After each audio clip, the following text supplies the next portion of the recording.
Hi everyone, welcome to Lecture 8 on the inductive justification of induction. The objectives for this video are the following.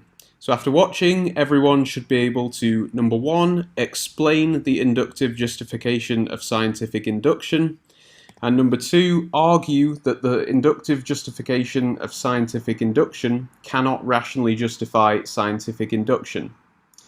Now, just like last time, there's only 2 objectives for this video. But again, just like last time, I want to emphasize that the material here is a little bit more difficult than the stuff we've seen so far, so it's important to take care when you're working through this stuff. So last time we laid out Hume's traditional problem of induction. So to get warmed up, have a go at this recap question. So Hume's problem said that one cannot rationally justify a system of scientific inductive logic. Now, we're going to try and remember the argument he gave for this. So Hume begins his argument by saying that to rationally justify a system of scientific inductive logic, we have to establish that the E-arguments it judges to be inductively strong give us true conclusions most of the time. So here's another question. If we try to establish that on the screen there using a deductively valid argument, what happens according to Hume? So Hume says if we try to establish that using a deductively valid argument, then the conclusion falls short of the desired goal. So here's another question. If we try to establish that in bullet point 1 there using an inductively strong argument, what happens according to Hume? Now, if we try to establish that in bullet point 1 there using an inductively strong argument, according to Hume, we end up begging the question. And so, according to Hume, one cannot rationally justify a system of scientific inductive logic. Now, the topic of this lecture is the inductive justification of induction, which is an attempt to overcome the traditional problem of induction, so Hume's problem. So let's have a look at how the inductive justification of induction works. The proponent of the inductive justification of induction aims to argue that we in fact can establish what we need for rational justification of scientific induction using an inductively strong argument. So the proponent of the inductive justification of induction does not think that we end up begging the question when we try to do that. Their claim is this: if we properly distinguish different levels of scientific induction arguments, rather than grouping all arguments that scientific induction judges to be strong into one category, then we avoid begging the question. So what do we mean here by levels of argument? And this is what we mean. We say that an argument on level 1 talks about individual things or events. So here's an example. It says, in the past when I've had a cold, a warm bowl of soup has made me feel better. Therefore, the next time I have a cold, a warm bowl of soup will make me feel better. We then say that level 1 of scientific inductive logic consists of some rules for assigning inductive probabilities to level 1 arguments, like the argument on the screen there. Now, we might suppose that this argument receives a high inductive probability by those rules.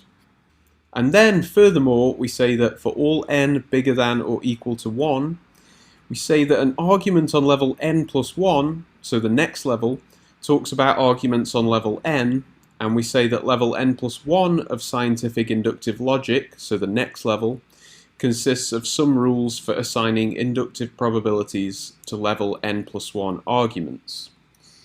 Now, we can visualize this and try and get a handle on it by considering the case where n is 1. So we're looking at level n plus 1, i.e. level 2 arguments. Now, in that case, we say that an argument on level 2 talks about arguments on level 1, and we say that level 2 of scientific inductive logic consists of some rules for assigning inductive probabilities to level 2 arguments. Now, what does an argument on level 2 look like? It might look something like this. Some deductively valid arguments on level 1 have true premises. All deductively valid arguments on level 1 with true premises have true conclusions. Therefore, some deductively valid arguments on level 1 have true conclusions. Now this is a deductively valid level 2 argument because it talks about arguments on level 1. Now we might also have a level 2 inductive argument, like this. It says, most level 1e arguments classed as inductively strong by the level 1 rules have given us true conclusions in the past. Therefore, the next level 1e argument classed as inductively strong by the level 1 rules will give us a true conclusion.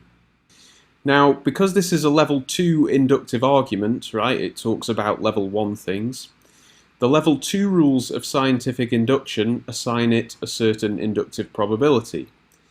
And so on and so forth, up and up and up all the levels here. So there are a set of rules for assigning level 3 arguments inductive probabilities, where level 3 arguments talk about level 2 arguments, and so on and so on. Now we're going to pause here for a quick question.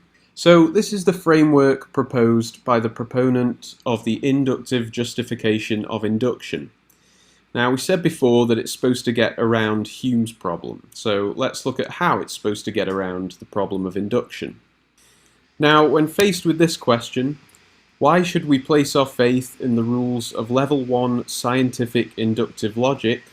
The problem of induction says we can't. But the proponent of the inductive justification of induction says this. Here's an argument on level 2. Among arguments used to make predictions in the past, arguments on level 1, which according to level 1 of scientific inductive logic are inductively strong, have given true conclusions most of the time. Therefore, with regard to the next prediction, an argument judged inductively strong by the rules of scientific inductive logic will yield a true conclusion. And moreover, the proponent of the inductive justification of induction says the premise of this argument is true. Now, why is it true, we ask? Well, they say, the rules of level 2 scientific induction assign it a high inductive probability. And so we reply, and why do we trust that assignment of inductive probabilities? And in reply to us, the proponent of the inductive justification of induction will advance exactly the same sort of argument, but just notch up one more level. So they'd say something like, here's a level 3 argument. Among arguments used to make predictions in the past, arguments on level 2, which according to level 2 of scientific inductive logic are inductively strong, have given true conclusions most of the time. Therefore, with regard to the next prediction, an argument judged inductively strong by the rules of scientific inductive logic on level 2 will yield a true conclusion. And this argument is assigned a high probability by the level 3 rules, they would say. And if we keep asking, well, why do we trust that assignment of probabilities? Then the proponent of the inductive justification of induction just keeps moving up a level, replying with a similar thing every time. So here's a level 4 argument that says your level 3 arguments are okay, and so on and so forth. So, what have we seen?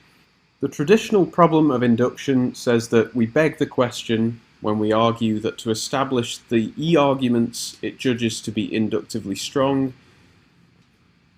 The traditional problem of induction says that we beg the question when we argue that to establish that the arguments it judges to be inductively strong give us true conclusions most of the time by using an inductively strong argument, because we presuppose the reliability of inductively strong arguments to do that. But the proponent of the inductive justification of induction says this. We don't presuppose that the level 1 rules will work next time. Instead, I'm going to give you an argument on level 2 that will tell you the level 1 rules will work next time. So we're not presupposing anything. Similarly, we don't presuppose that the level 2 rules are reliable, because there's an argument on level 3 that will tell you the level 2 rules will work next time. And so on and so forth, forever avoiding the question begging. So in summary, their answer to the question, how do we rationally justify a system of scientific inductive logic, is this. A system of inductive logic is rationally justified if, for level n rules of that system, there is an argument on the next level, on level n plus 1, that number 1 is judged inductively strong by the level n+1 rules, and number 2 has as its conclusion the statement that the level n system rules will work well next time. Now, they're trying to get around the problem of induction here, the proponent of the inductive justification of induction. And here's their suggestion for getting around Hume's problem. But unfortunately, their suggestion doesn't get around Hume's problem, so let's look at why this suggestion cannot work. Now, here we come to counter-inductive logic. Now, by a counter-inductive logic, we mean a system of inductive logic that would be diametrically opposed to scientific inductive logic, which presupposed on all levels that the future will not be like the past, instead of the future will be like the past. So let's see how this would work on level 1 using the example from earlier. Here's the argument. It says, in the past when I've had a cold, a warm bowl of soup has made me feel better. Therefore, the next time I have a cold, a warm bowl of soup will make me feel better. Now, scientific inductive logic, we said, assigned this a high inductive probability. But counter-inductive logic, which assumes the future will not be like the past, would assign it a low probability. Instead, counter-inductive logic would assign this argument a high inductive probability.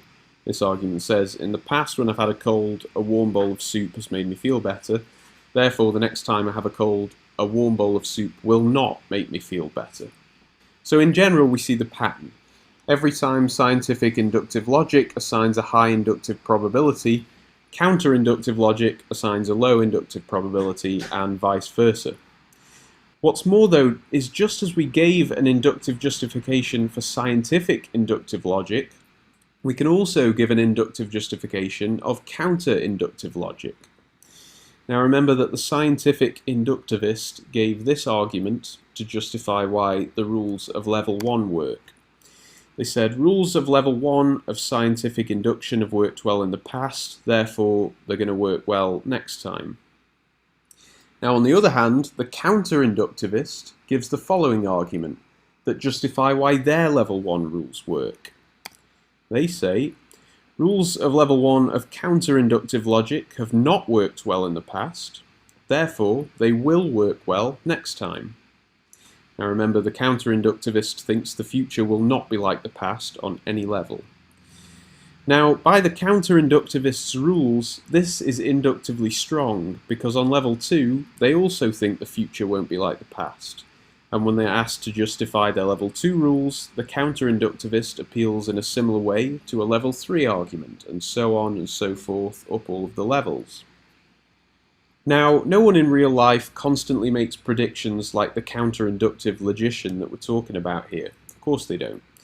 We might, slip into it from time to time, like thinking this coin has come up heads 10 times in a row, it's got to be tails next time, but in general we don't think in these ways.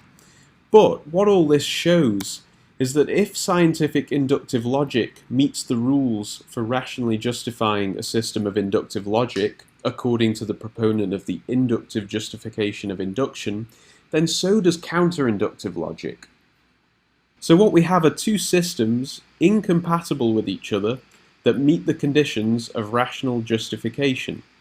So that suggestion cannot be right after all. The proponent of the inductive justification of induction cannot rationally justify a system of scientific inductive logic in the way they've suggested, because counter-inductive logic meets those conditions too. And scientific inductive logic and counter-inductive logic cannot both be justifiable together. So the suggestion from the proponent of the inductive justification of induction doesn't get around Hume's problem. Now, that's not to say that this exercise wasn't valuable, of course. What's valuable is that we've seen how there can be different levels of induction, and that's an important idea that we'll carry forward. But ultimately, the suggestion fails to overcome Hume's problem, and the key takeaway from this is why it fails, which is what we've laid out here. Now, I'll pick up next time with another attempt at overcoming Hume's problem, which is called the pragmatic justification of induction. So have a go at your self-reflection questions, and I'll see you next time.